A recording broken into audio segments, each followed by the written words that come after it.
now that Sunny Slope is here. So we are starting our redistricting process. As you know, every 10 years, we have to look at how the population has grown or shifted in the city of Phoenix, and we have seen some growth. And one of the areas that is the smallest district now in the city of Phoenix is 3. And so we're going to have to grow our population a little bit. District 1 and District 2, and I know you're going to present some of this to the north, have grown. So we're looking at our boundaries, but today we're very open. We want to hear what you have to say. This is really about you and representation. I think several of you know that I have personally said I think we need more council districts, given the size of the city, and looking at other cities that are around our population, they actually have more council districts. And I feel strongly about that because I think local government is nearest and dearest to the public. And you're more likely, as a council person, to get a call about a water leak, a pothole, these everyday occurrences that we all have to deal with. And it can be labor intensive. Believe me, I enjoy it. As you know, I've been in local government my entire career, so I like to fix problems. So for me, it's always been a joy, but it is at times a lot of work when you have that much of a population. And I think it's important that be part of the dialogue. But this go around, we're just looking at the current 8 districts, but I want all you to keep in mind that I think in the future we need to talk about additional districts. So with that, I'm going to turn it over to Ginger. Okay, I forgot to ask who to turn it over to. All right. Thank you, Councilwoman Stark. Good morning, everyone. My name is Ginger Spencer. I'm a Deputy City Manager with the City of Phoenix, and just want to welcome you all to our 2023 redistricting meeting. This will be the first of 2 community meetings that we'll do in District 3. And so, can you guys just give Councilwoman Stark a hand? She's a wonderful councilor. I don't live in District 3, but I have the privilege of hiking in District 3. So this is such a beautiful facility. As I said, I'm normally on the trails. I haven't actually been inside this building, so this is my first time, and it's gorgeous. So I have the pleasure of introducing our team this morning, who's going to give the presentation. To my immediate right, we have Denise Archibald. She is our city clerk. To Denise's right, we have Chris Meyer. He is our former city attorney and also former city clerk as well. He has participated in all 4 redistricting processes to date, and so he's here with us as well. And then to the left, as a councilwoman, her immediate left, we have Prithvi Mather, who is our consultant, and then also Sam Mather, who makes up our consulting team. And with that, I'll turn it over to Denise. Thank you, Ginger. Good morning. As Ginger mentioned, I'm Denise Archibald, the city clerk. Thank you so much for being here with us today. As you know, this process occurs every 10 years. In this case, we are using the same process that we used in the last several times that we've done this redistricting process, including 1990, 2000, and 2010. And basically that consists of first getting an expert and a professional to have an impartial process. We did a procurement to get a redistricting expert and consultant. In this case, we have Park Bridge Consulting and Training from the Washington, D.C. area, as Ginger mentioned, Preeti and Sam Mather. And so they will help us get through this process and be able to run all of the data and all of the geographic boundary information for us all during this process. We will be having community input obtained through 2 different rounds of public meetings. This is the first round of public meetings, and so again, thank you for being here. It is important to get all of the community's input related to this process. So for this first round, we're focusing on advising what the process is, how you can participate, letting you know what the current situation is and what our target is that we need to reach in terms of population. And so there are several avenues for you to provide your input. You can provide input today. You can also provide input on our website through comments. We have an email. We also have a phone number that can be called. And so we hope that you share your feedback with us related to proposed plans. After round one, then the consultant will prepare one or more possible plans, and then those plans will be brought out for round two to the community to give us input about those potential plans. And then the consultant will basically finalize the plans and present a plan or a couple of plans to the council for final approval. And then the new boundaries will be effective January 1st, which will be just in time for the next mayor and council member district elections for the odd number districts in November of 2004. And with that, I will turn it over to Preeti.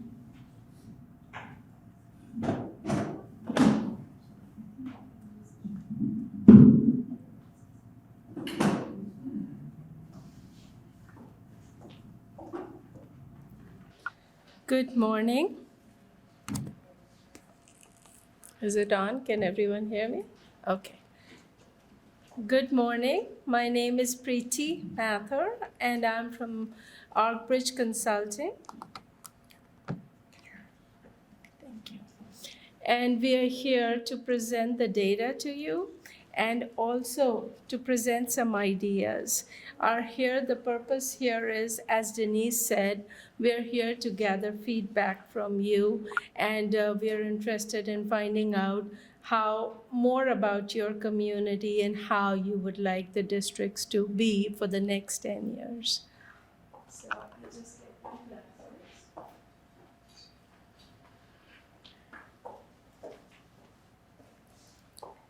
All right. So with this slide, I'm just going to give you some information about the 2010 census and the 2020 data. So here on this slide, what you're seeing is 2010 data because your current districts were drawn based on 2010 data. And if you look at it, this is how your 8 districts were. And if you see here that we have given you the total population, and then there is a concept of ideal population. What that simply means is back then the population in 2010 was 1.4 million. So the target for each district was 180,704. But in 2010, the population for the city of Phoenix is 1.6 million, which is over here. And with that, our target population for each district is now 201,000. That is our target. And then the deviation column is showing you the difference from the target, and it's showing you in percentage as well. So basically, the purpose of this slide is it has a bunch of numbers, but it's comparison. So here back then, the maximum deviation was 4.74%. And the law requires it to be under 5%, so it was all good. But now, the same districts with 2020 data, the deviation is 14.45%, which means that we have to edit the boundaries so that they reflect the population, how it has grown, okay? With this, so that is the purpose of this slide. And now we just do a comparison to see how much has the city of Phoenix grown. So we are comparing 2010 numbers, 2010, and the difference. But the real thing that you need to get out of this slide is that the gain in population over the decade is 162,507. So with that gain, some districts have grown more, some have grown less. So now where are these people, this additional population, where is it? So we looked at it and we saw the growth by district. So here, if you look at it, we have color-coded the map also. The darker the color, the more the growth, okay? And here, if you're looking at District 3, the purpose of this slide is to show you that each district grew. So here, if you're looking at this, each district grew, and where you're seeing the highlighted yellow, that is the number, and we have highlighted it where there has been considerable growth. So now here we are in District 3, we can see District 3 has grown, and it has grown by 12,000 people. but still, as you'll see in the next slide, we need more population for it to come to our target, which is 201,000. Okay? So with this, now we have to do redistricting, and obviously there are some rules and requirements and guidelines. There are some federal requirements as well as the city charter requirements. So let's look at the requirements. And the first one is that each district should have equal population. Now, obviously that is not possible, but as equal as possible. Okay? So the law gives us this maximum deviation. So overall, the maximum deviation should be under 5%, and for each district, it should be under 1%. Now, what is maximum deviation? And if you're here and if you know about statistics, you're probably thinking standard deviation or anything. It's no. It's just the difference between the most populated and the least populated district. So that should not be more than 5%. Okay? And then there are other guidelines which are, we want to look at communities of interest. And since you, the community, you know your communities the best, and of course, you know the councilwoman here, so we want to know what are the communities of interest so that as we draw these new districts and start the balancing process, we need to hear from you. And that is the reason why we are all here. Then the district should be compact and contiguous. So you all probably, when you hear about redistricting, the word gerrymandering comes in. And that is, we don't want to have weird looking districts. We want them to be compact, contiguous. The next thing is we want to preserve the core of the current district so that the way we draw them, they are not totally just, totally different. We want to preserve the way they look right now. And then continuity of representation, which means that we want to make sure that the current incumbent, the current council person is still in the districts as we draw the new ones. And finally, preservation of political subdivisions. Now here what we are doing is this is how we are complying to it by using the precincts. We want to make sure that we use the precincts, and that is the political subdivision that we are using. So these are the redistricting guidelines. So we tell you, that this district has more, this has less. But when we begin the balancing process, these are the rules and guidelines that we have to follow. Now let's look at the current data. I showed that to you, and I showed you how the maximum deviation was 14.45. So here, what are these colors? You can see that we are at District 3, and the green color we are using, that it has less population compared to our target, which is 201,017. So here we are seeing that District 3, I showed you that District 3 has grown, right? But still, District 3, in order to come to our target, needs about 12,000 people more to be added to the district so that it's balanced. So currently it's sitting at 5.97% lower than our target. And so here, this is where we are showing you the color scheme, we are showing you the map. And when you look at it right off the bat, you would know, oh, if District 3 has to gain, then we could take some from District 2, right? We could take some from District 5, and 4 also has less. So probably our best choices are to look at District 5 and District 2. So this is just to set the stage, this is where we are, and how do we get to the balanced state. So now this chart shows you all the districts, shows you this ideal population target bar, and shows you how D3 is short and it needs to come up to that target. And our goal is if we add 12,000 some people more, we would be closer to our target. Okay? And this is just a chart showing you by racial ethnic categories. So NH stands for non-Hispanic, and we have Asian, we have Pacific Islander, we have Alaskan, Indian, American, Native, Black, White, Hispanic. And the chart is color coded by the number or by the percentage of each one of them. Okay?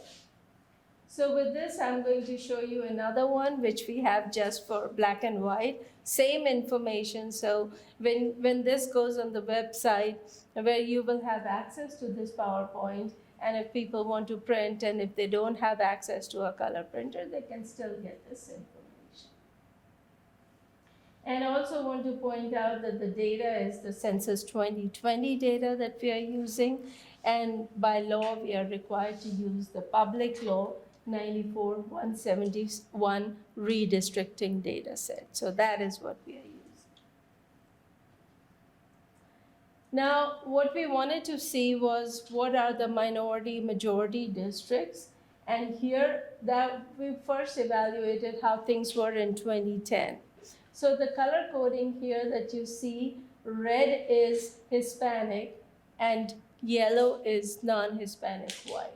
So you can see the districts which are majority non-Hispanic white, and we are in District 3, and that is how it is right now. And then what we also did was we said, let's look at a more finer level. So here on this side, we are seeing it by blocks, by census blocks. So with whatever majority there was, so that's what we color coded it in. So you can see the detail more. Now what we did was we said, let's look at 2020 data and see how things have changed. So on the next slide, I'll show you the 2020 data, and it pretty much kind of maintains what we have had in 2010. And you can see, that there are some greens here, which is non-Hispanic Asian. So you can see some subtle differences. So now what I wanted to show you was just the numbers for D3, District 3. And we are also showing you, so here this was in 2010, that it was, when they did it in 2010, you were still like about 3,800 people short of the target. And right now, as we stand, we are 12,000 people short. So you can see that we need to get to this target number, and the difference is 12,000. And this is a breakdown.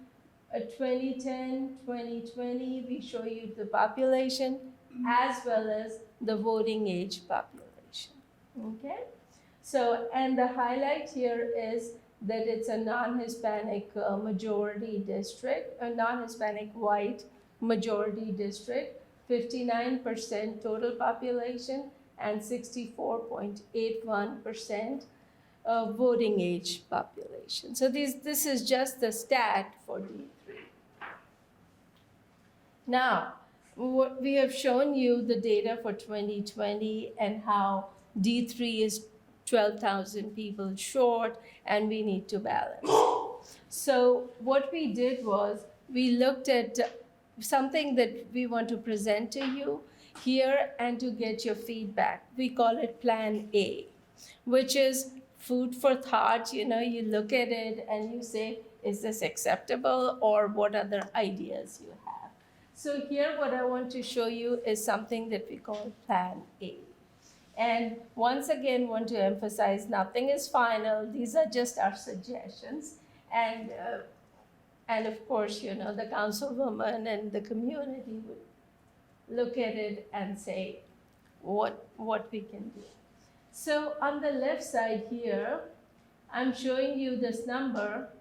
14.45% is what we have right now. And the red and greens are the ones that the greens need to gain and the reds need to lose, okay? So you can see that D7 has the most, so D7 would have to give a lot. And you can see D3, D4, D6 have to gain. And we are in D3, so we'll focus on D3. And these are the stats for our Plan A. So with Plan A, what we did was we followed the redistricting requirements and guidelines, and you can see that our maximum deviation is under 5%. It's 1.38%, and for each district, you can see it's under 1% because those were our guidelines. And you can see the D3 is sitting at a comfortable spot with only 1,000 people short and with a deviation of negative 0.53%, which is good. But now I'm going to show you the changes and then you can provide us with feedback. So District 3 changes, and this is an overview that we have. Remember I told you about D2 and D5, they have more. So what we did was here you can see that we have some changes here. And I know that all of you may not know those precincts by name, but you can see here that the Bluefield precinct and the Grover's precinct, they were split between D2 and D3. So what we are suggesting, we made this recommendation that if we take this part of Grover's and Bluefield and this precinct called Vikia, if we put these all together in D3, then that is one change here, and here we are taking it from D2 because D2 has more, right? So we are taking that. And then this other change here, there is this precinct called Hillary that was split in 2 and 3. And so we said, why don't we give this to D2 and so that the precincts are together, okay? And then we came down here. If you look at down here, we have the Townley precinct, which is currently, and if I point it out here, this is the Townley precinct. It's currently in D5, and we're saying, well, if we take that and put it in D3. And then there is another precinct here, which is called Sunny High, and that was split in 5 and 3. So we said, why don't we put it together? And then, since D3 gained enough, we felt, okay, we can probably give this area, this Glen precinct, which was anyway a southern part of D3, and assign it to D6. So these are the changes that we are recommending. And with these changes, and I can go into detail a little bit here, and with these changes, we gained enough people so that we are only 1,000 short and we have a balanced D3. And just to give you the details, so here if you look at Bluefield precinct that I talked about, we are picking about 2,700 people from there.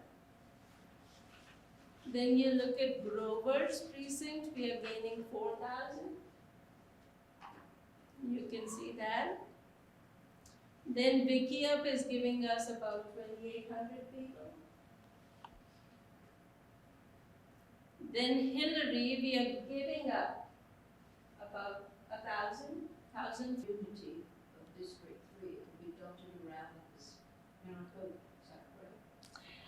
I would let the councilwoman take this. So, we actually have someone that signed up to speak, so why don't we start it that way?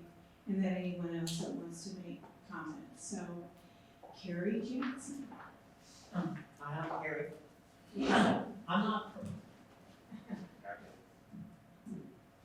Thank you. Hi, I'm Gary, and I don't live in District 3. I live in District 1, and I represent a lot of people though, because I'm with the partners, the union.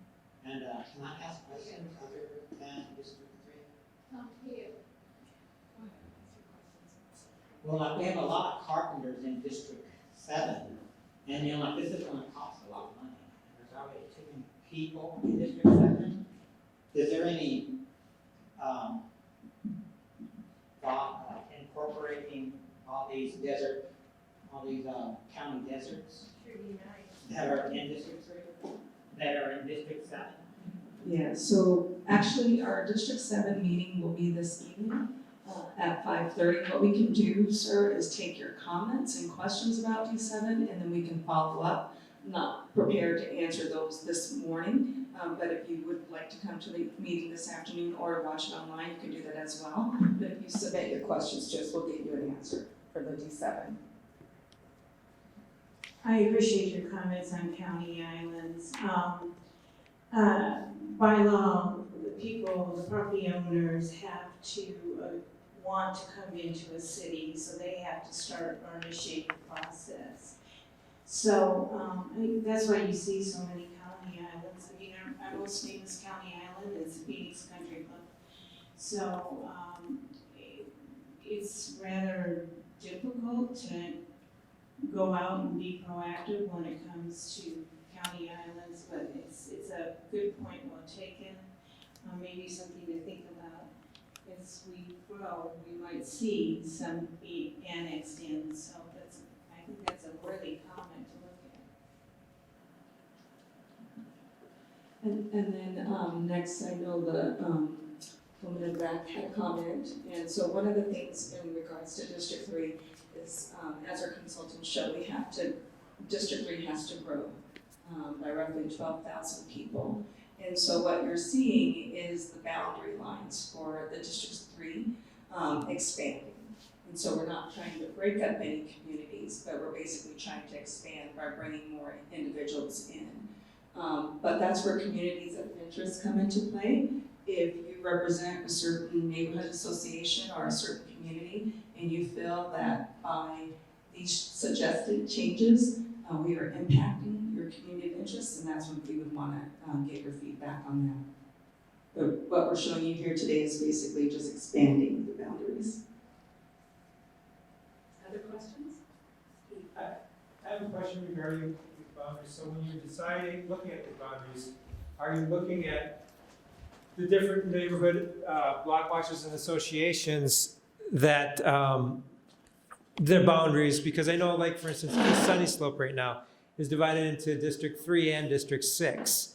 And so it seems that should be taken into account, because that does break up communities when you're not all a part of the same district, I think. I appreciate your comment. I think you're probably talking about East Sunny Slope. Yes, correct. Yeah. Again, part of the dilemma here is I think District 6 had to grow as well. And we had talked about looking at the East Sunny Slope. But there's also something to be said about having two council people represent an area. I know in the past Royal Palm has had two representatives, but I think that's been the quandary. We did talk about it, but I think it's problematic given the population necessary both in 6 and 3. But I will tell you, Kevin and I enjoy representing Sunny Slope. You know that. No, I was thinking like in terms of the other areas, though, as you look at the other areas and then incorporating new areas, you're not breaking up more areas into different, is that looked at, yes? Yes, and one of the goals of this redistricting process was to try to, where we have, these are county precincts that you see on the slide here, where they were split between two council districts, to try to combine them into one. So wherever we could do that, we tried to make that happen. And then I know you mentioned Sunny Slope East. If you let us know what the boundaries are, then we could look at it as well, because right now the Sunny Slope precinct, as well as Hatcher precinct, those are both in District 3. But if you tell us the boundaries of where you're thinking of, then we can look that up as well. And Stacy, just for me, one of the most important things was capturing a portion of Bell Road that was in District 2, completely surrounded by District 3. And the reason is Bell Road is evolving. We created, thanks to Maria, we created the Bell Road Business Alliance, and lots of spectacular things are happening along Bell Road. And but I think other than that little segment, I'm very open to any proposals any of you have as far as looking at shifting some of the precincts. So I appreciate that. Station? Yeah, so the goal is to get more people more residents in District 3. I feel like you could do that in 2 steps, not 4. Like, goal is to get more people. Why are you creating more chaos and change for 4 different neighborhoods? Is there like, is there some reasoning for that? That's a technical question. I don't live in any 4 of those neighborhoods, but if I did, I would want to know if we need more people, why are we giving some things away? Okay, that's a very good question. In redistricting, what happens is, and like the councilwoman just said, that D6 is also in need of people, right? D2 is the one who can give, and D5 is the one who can give. So if we take away, it's an act of balancing that we have to do. If we take too much from D2, then D2 gets short, and D1 is sitting right in the border. So that is the reason, and actually what we thought was we were combining the precincts. So our goal is not to split anything as much as we can. So we were trying to combine the Bluefield precinct and the Grover's precinct, and then combining the Hillary precinct, and then the Sunny High precincts. Our goal was more of unification and making things look better. But once again, we look more at the data angle and what I call is the human aspect, and that is why we are here to hear from you. Okay, follow-up question. You're moving D2 to D3 and then D3 to D2. When I look at that, that's busy work. It's because one district has to lose on this side and another district has to lose on that side. Yeah. I think They can't that take it all from one place. Yeah. What I would add to what Priti also explained is with us having to gain 12,000 in District 3, if you wanted it to do it 2 steps instead of 4 steps, then we would basically be trying to find precincts that had about 6,000 people each. And then also too, then when we would pull, and we're right now looking to pull from D2 or D5, then looking at the overall impact to the other districts as well, to what the gentleman said. So although it's under 1% for each district, we still have to be 5% citywide. And so that's the balance that we take. One of the good parts about this, though, is that we are going to have a website that's up. And then a week from today, you'll be able to go in and draw maps as well. And so if you can find a solution where it's less movement, then we definitely would welcome that map, for you to submit that map to us. That's an excellent point. Yeah. Hope that answers your question. It's So like the a consulting balancing. company couldn't do that, but you're asking for public. I'm sorry. So actually what the consultants did, the question was the consultants couldn't do that. So what they're doing is basically saying this is a suggested plan, and this is all based on data and based on the guiding principles that we went through at the beginning of the presentation. And so this is basically data driven. And again, we want to hear from you, the community. We could just draw the plans, but that's not the Phoenix way. We're very, we value, right, the input from our residents. And so that's why we want to hear from you. So again, this is just a suggestion. You may love it, you may not. And you may have other ideas, and we want to hear from you. Are there other questions or comments?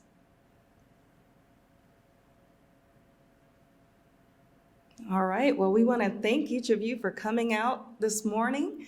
Thank you for spending time with us. I also want to thank all of the staff as well who were in attendance this morning, and I'll turn it back to the councilwoman to close us out. I would like to ask a question. I noticed that they're going to have a big high-rise at Indian School, for instance. And how do you take that new population account for that? Because it sounds as though that's going to happen within the next, 3 years? I can take that. Yeah, thank you.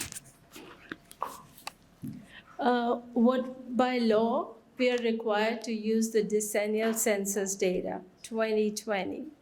And any future population is not taken into consideration. Now, because you know and the councilwoman knows, then we can say, okay, we know there's going to be growth, so maybe I could be a little bit, but I still have to meet my targets. So, but that data is not there yet.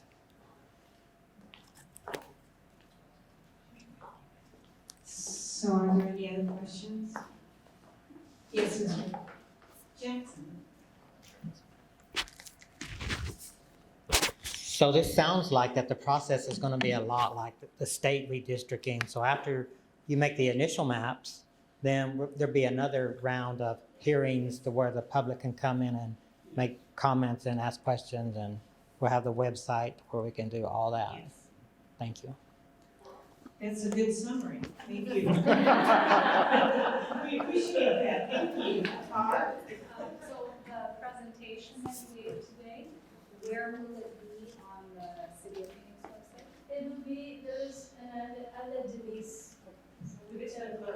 Thank you very much. We do have a website, PhoenixRedistricting.com. We will be putting the main portion of this plan up there, and then the whole plan as well. And then after, as Ginger had mentioned earlier, the 29th approximately, we will open the make your own, create your own maps portion of the website on that same website. So keep checking in on PhoenixRedistricting.com, and you'll see a lot of information is there already, and then we'll have copies of this PowerPoint as well. The whole power? The whole Okay. Thank you. And we do have just a small plug. We have other meetings this week, so if you want to attend other meetings, you can. We do have a hybrid meeting as well on Friday. The website's already up. We have a lot of information. There's information at that table and on the outside as well. And then we'll wrap. Thank you. And as you know, you can always contact our office if you have other ideas and suggestions, and we can certainly pass them along to the city clerk, and then she can make sure our consultants all know. And this is very fluid, and any ideas you have, I welcome. As you know, I really do believe local government is near and dear to people, and so we want to make sure that we're representing you and representing you well.